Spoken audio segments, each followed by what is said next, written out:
안녕하세요 여러분, 지구과학 시간입니다.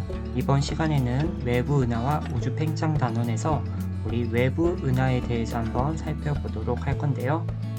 지난 시간에 배웠던 내용 한번 살펴보고 가도록 할게요. 지난 시간에 생명 가능 지대에 대해서 배웠던 것 같아요. 생명 가능 지대란 물이 액체 상태로 존재할 수 있는 영역을 의미했었죠. 그래서 우리가 알아보았던 게 별의 질량에 따라서 이 생명 가능 지대가 위치가 살짝 달랐습니다. 별의 질량이 커질수록 생명 가능 지대는 중심별로부터 멀어졌고 폭 또한 넓어졌으며, 중심별의 질량이 작을 경우 생명 가능 지대는 중심별로부터 가까운 곳에 위치를 했고 폭 또한 좁아졌음을 우리 알아보았습니다. 그래서 우리는 중심별이 태양이죠. 태양으로부터 적당한 거리에 위치하고 있기 때문에 생명 가능 지대에 속해 있으며 다양한 조건들을 만족함으로 우리가 이렇게 살 수 있다는 거 지난 시간에 살펴보았고요. 오늘의 핵심 키워드를 한번 살펴보도록 하겠습니다. 이런 식의 다양한 은하들을 배울 건데요. 아마 중학교 때도 배웠던 내용이어서 그렇게 어렵지 않을 거라 선생님은 생각을 합니다.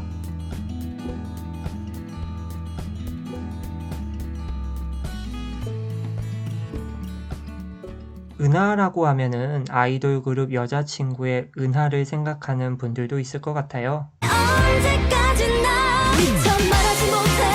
하지만 오늘 우리가 배울 은하는 별, 항성이라고 하죠. 별이나 성간물질, 블랙홀, 암흑물질 등이 중력으로 묶여있는 거대한 천체를 의미합니다. 그래서 보시는 사진처럼 은하라는 것은 정말 거대한 천체라는 거.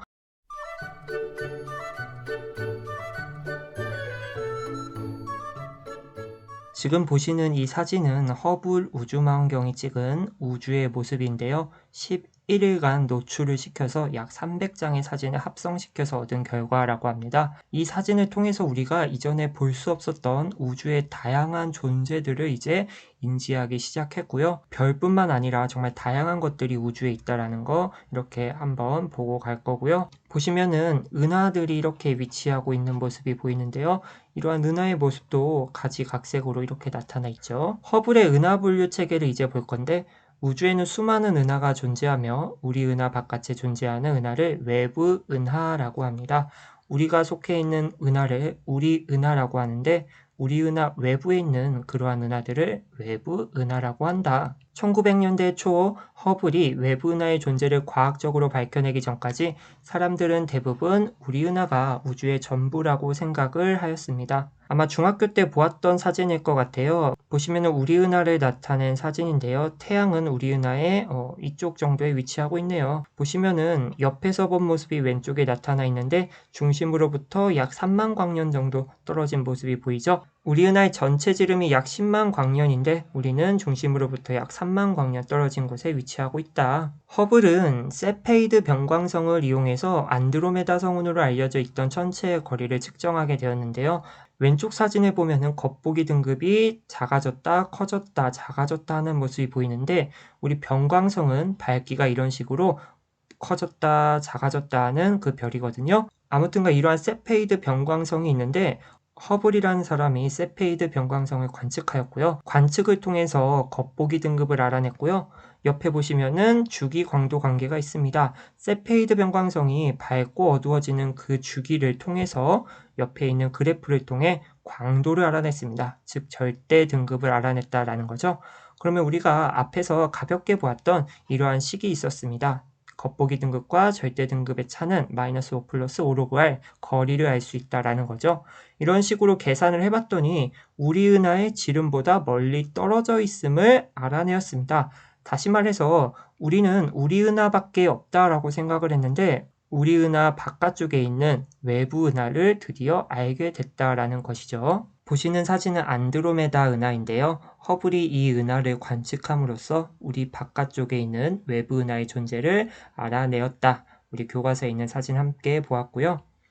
허블은 이러한 은하를 이제 계속해서 관측하게 되는데 윌슨산 천문대의 100인치 반사망원경을 사용해서 많은 은하들을 관측하였습니다. 관측 결과 분석하여 외부 은하의 형태가 다양하다라는 것을 알게 되었고, 외부 은하들을 이제 형태에 따라서 분류를 하게 되었습니다. 우리 교과서 184페이지에 보시면은 이렇게 9개의 사진들이 나와 있는데요. 여러분들 잠깐 정지 버튼 누르시고 여러분들의 기준을 한번 세워보시고 이 은하들을 한번 분류해 보시기 바랍니다. 다 분류해 보셨나요? 선생님은 먼저 이렇게 4개를 선택했습니다. 왜냐면은 살짝 소용돌이 치는 느낌이 나는 은하인 것 같아서 이렇게 4개 한번 체크해 보았고, 그 다음은 노란색으로 이렇게 3개를 색칠해 보았습니다. 이것은 중심부에 뭔가 동그란 원 같은 게 있죠? 우리 구 모양의 어떤 모습이 보여서 이렇게 노란색으로 색칠해 보았고, 그 다음에 초록색과 파란색은 따로따로 설정해 보았습니다.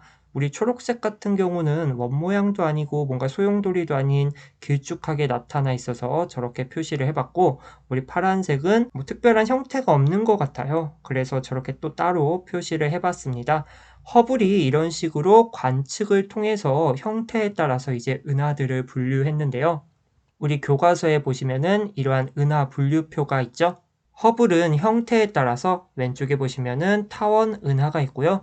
그 다음에 나선 은하, 그 중에서도 정상 나선 은하, 막대 나선 은하 이렇게 2개로 분류를 또 하였고, 맨 오른쪽에 보니까 불규칙 은하가 있어요. 말 그대로 뭔가 규칙적인 모습이 보이지 않아서 이렇게 이름을 지은 것 같아요. 이제 하나씩 살펴보도록 하겠습니다. 우리 타원 은하는 말 그대로 타원형으로 이렇게 생긴 모습이 보이거든요. 그런데 밑에 보시면은 E0랑 E7이 있는데 이 E는 타원의 elliptical이라는 단어에서 앞글자를 따서 이렇게 가져왔고요. 숫자가 점점 커질수록 뭔가 특징이 또 나타나는 것 같아요.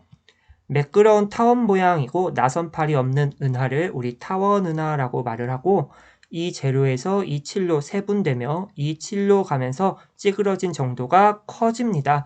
이것을 유식하게 편평도가 크다라고 앞으로 말을 할 거예요. 구성하고 있는 별들이 대부분 질량이 작고 나이가 많기 때문에 대체로 붉은색을 띈다. 기억해 주시고요. 다음은 나선 은하입니다. 우리 스파이럴 갤럭시라고 하는데 보시면은 2개로 이렇게 또 분류가 돼 있어요. 하나는 정상 나선 은하, 그 다음에 하나는 막대 나선 은하. 영어를 보니까 S, 스파이럴 이렇게 앞글자 따서 나와 있고 A, B, C 이렇게 나타나 있습니다. 보시면은 이렇게 정상 나선 은하, 막대 나선 은하, 나선팔들이 있는데 막대 나선 은하는 중심부에 이렇게 길쭉한 막대기 같은 게 있어요. 그래서 우리 막대기 바라고 표현을 하거든요. 그래서 S랑 A 사이에 이렇게 B 들어가 있는 거 볼 수 있습니다. 아무튼간 이 막대기 모양이 있냐 없냐에 따라서 정상 나선 은하, 막대 나선 은하 이렇게 분류한다라는 거. 구 또는 막대 모양의 은하 중심부를 나선팔이 감싸고 있는 은하를 우리 나선 은하라고 하고요.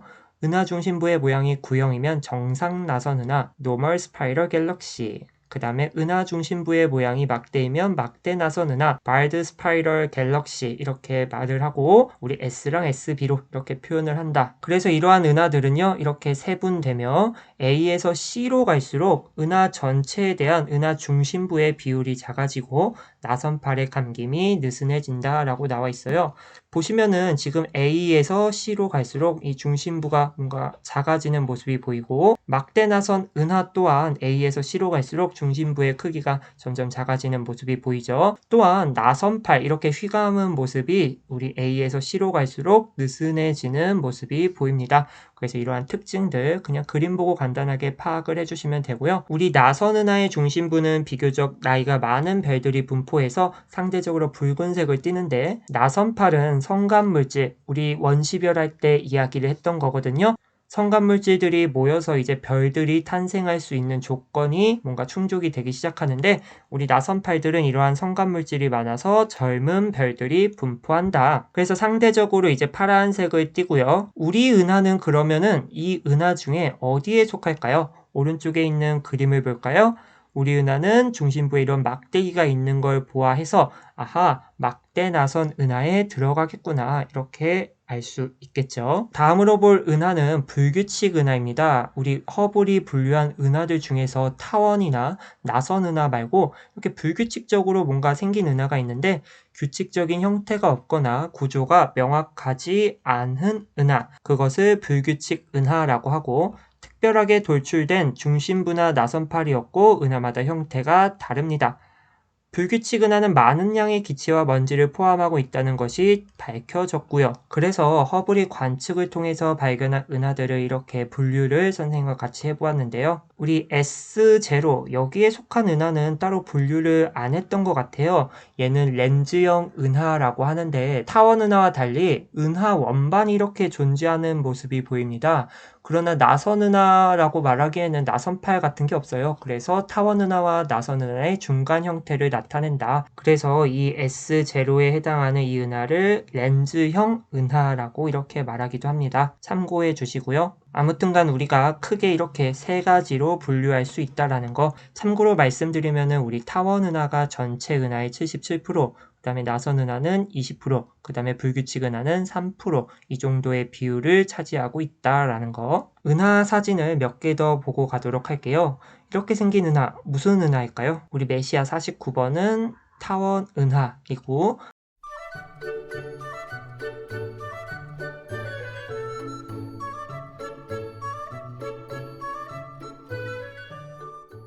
우리 메시아 51번, 얘는 어떤 은하일까요?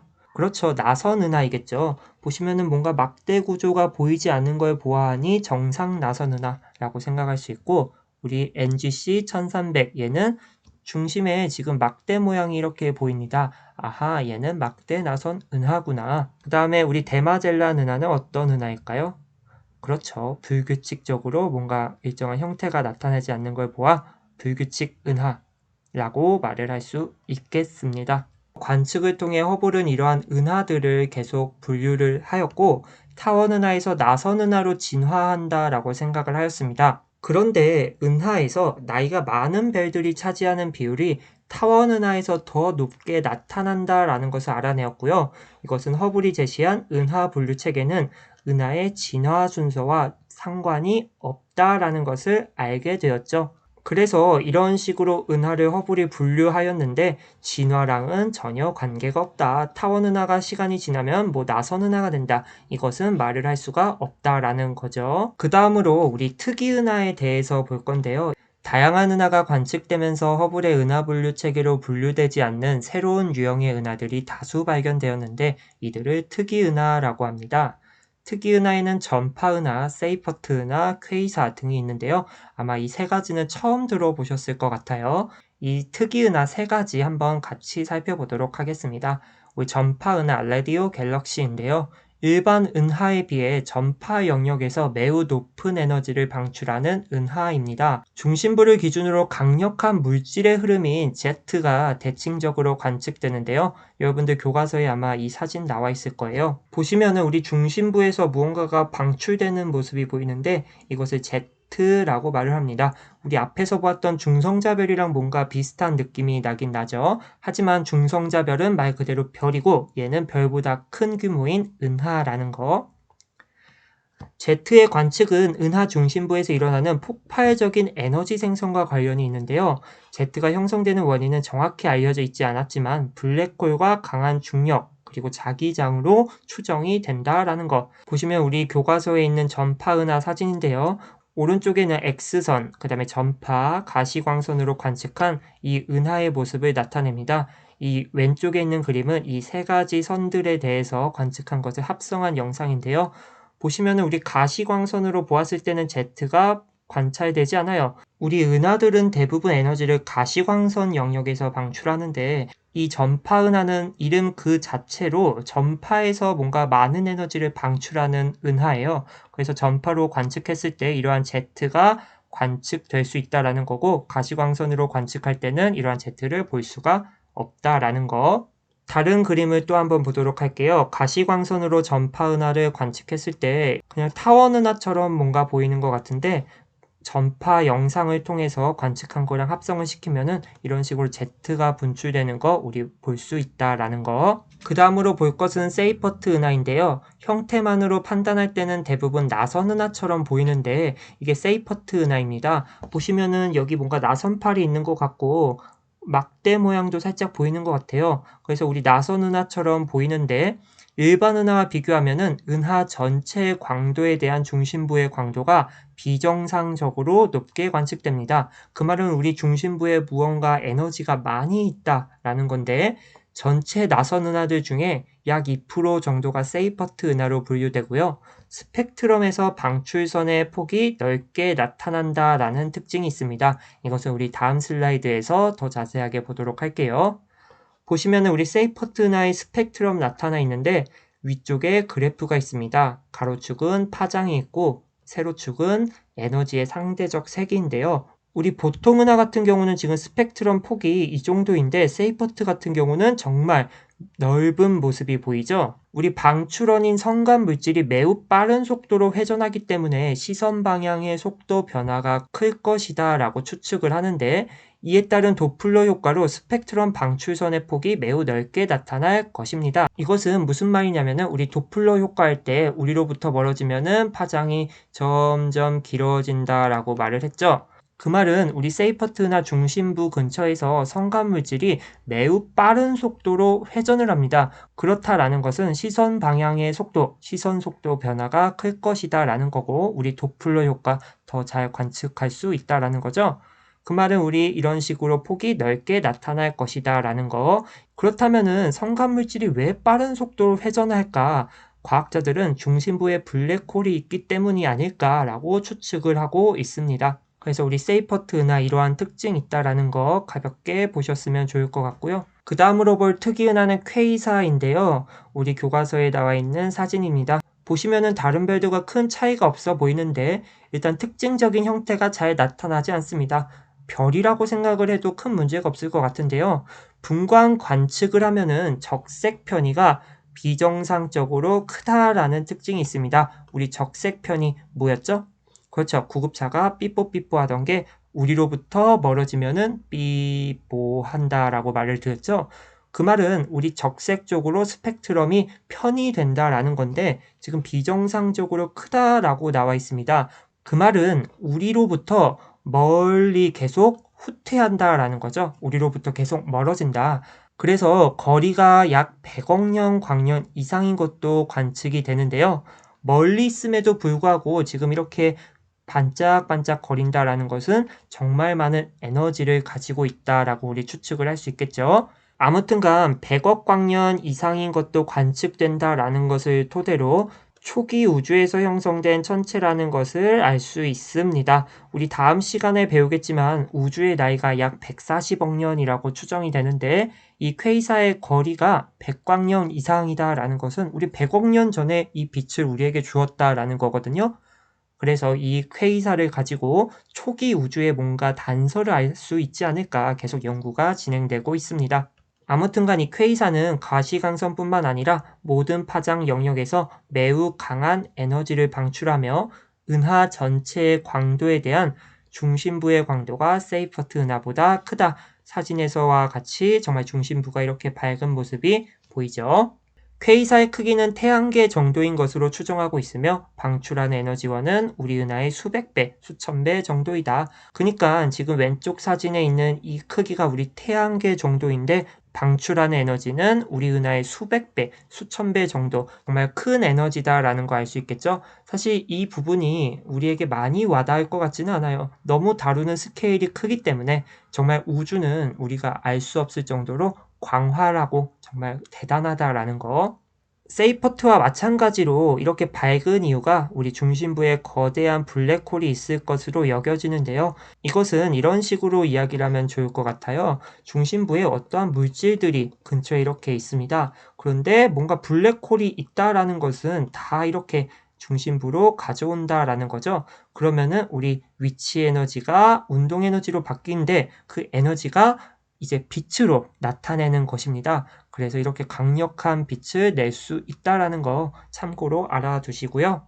선생님이 자료 하나 가지고 왔거든요. 왼쪽에 퀘이사가 있고요. 오른쪽에는 스펙트럼이 나타나 있습니다. 우리 1번 스펙트럼과 2번 스펙트럼이 이렇게 있는데 지금 2번 같은 경우가 표준이 되는 비교할 수 있는 그러한 스펙트럼이고 우리 1번은 퀘이사 스펙트럼이다라고 말을 할게요. 보시면은 우리 2번 스펙트럼, 즉 비교할 수 있는 그 기준이 되는 스펙트럼에 뭐 H 델타선, H 감마선, H 베타선이 이렇게 있습니다. 즉 수소 흡수선이라고 생각을 해주시면 되는데 퀘이사 같은 경우의 스펙트럼은 지금 H 델타가 여기, H 감마가 여기, H 베타가 여기 즉 기준으로부터 적색 쪽으로 이렇게 크게 움직인 게 보입니다. 다시 말해서 우리 적색 편의가 정말 크게 나타났다라고 우리 알 수 있습니다. 아마 이 그림은 많이 익숙하지 않을 그림 같은데 교육과정이 바뀌기 전, 즉 G2에서 이러한 내용을 다뤘거든요. 그래서 선생님이 이렇게 가져와 본 거고요. 아무튼간 이 퀘이사는 적색 편의가 크게 관측된다라는 거. 그래서 일반 은하와 비교해 볼 때 전파 은하, 세이퍼트 은하, 퀘이사 같은 특이 은하들은 은하 중심부에서 전자기파의 거의 모든 영역에 걸쳐서 에너지를 폭발적으로 방출합니다. 그래서 천문학자들은 대부분 특이 은하의 중심에 초거대 블랙홀이 존재한다라고 이제 생각을 하고 있고요. 마지막으로 볼 은하는 우리 충돌 은하인데요. 은하와 은하가 충돌하여 형성된 은하를 충돌 은하라고 합니다. 말 그대로 충돌했나 봅니다. 은하가 서로 충돌하더라도 별의 크기보다 별 사이의 공간이 더 크기 때문에 여러분들이 뭐 충돌하면은 별끼리 뭔가 합쳐지지 않을까, 그런 일은 없다라는 거. 그러나 은하 안에 거대한 분자구름들이 서로 충돌하고 압축되면서 새로운 별들의 탄생을 촉진시키거나 아니면 활동성이 강한 은하가 만들어지기도 한다라는 거. 그래서 보시면은 우리 사진 속에 이렇게 충돌하는 은하의 모습이 나타납니다. NGC 4038과 NGC 4039가 이렇게 충돌해서 하나로 합쳐지는 모습이 보이는데요. 우리 첫 화면에서 보았던 안드로메다 성은 혹시 기억하시나요? 현재 약 250만 광년 떨어져 있는 안드로메다 은하는 약 110km/s의 속도로 의리 은하에 가까워지고 있다라고 알려져 있는데요. 다시 말해서 우리 안드로메다 은하 관측할 때 청색편이 보일 수 있다라는 거죠. 계산해보면 약 40억 년 후에 우리 은하와 충돌할 예정이다라고 합니다. 우리가 볼 일은 절대 없겠죠. 그래서 우리 교과서에 은하수, 즉 우리 은하와 안드로메다 은하가 이렇게 충돌하는 걸 상상도로 이렇게 표현을 해봤는데, 이런 게 바로 충돌 은하다라는 거 가벼운 마음으로 보셨으면 좋을 것 같아요. 정리를 하고 끝내보도록 하겠습니다. 우리 허블이 안드로메다 은하를 관측을 하면서 우리 은하 말고도 정말 다양한 은하들이 있다라는 것을 알게 되었고, 이러한 은하들을 형태에 따라서 분류를 하였습니다. 그래서 우리 타원 모양처럼 생긴 이 타원 은하, 그 다음에 나선팔이 이렇게 휘감고 있는 나선 은하, 그 중에서도 막대 구조가 없는 정상 나선 은하, 막대 구조가 있는 막대 나선 은하, 그래서 이렇게 나선 은하 분류를 하였고, 마지막으로 형태가 규칙적이지 않는 불규칙 은하, 이렇게 세 가지로 크게 분류를 했습니다. 하지만 관측이 계속되면서 이 분류에 속하지 않는 다양한 은하, 즉 특이 은하도 발견했었죠. 그래서 전파은하, 세이퍼트은하, 퀘이사 등의 우리 특이은하도 한번 살펴보았습니다. 그래서 점점 스케일이 커져가고 있습니다. 우리가 처음 스타트할 때는 별을 배웠는데 이제 별을 떠나서 은하를 배우고 있고요. 우리 다음 시간에는 어떤 내용을 할 거냐면은 허블 법칙에 대해서 배울 겁니다. 이 법칙을 배우고 나면은 우리 우주의 나이가 140억 년임을 알 수 있고요. 우리 우주가 이제 팽창하고 있다. 다시 말해서 우리는 살아있는 우주 속에서 살고 있다. 이러한 것들을 배울 겁니다. 아무튼간 우리 수업 여기서 마치도록 하고요. 다음 시간에 보도록 할게요. 수고하셨습니다.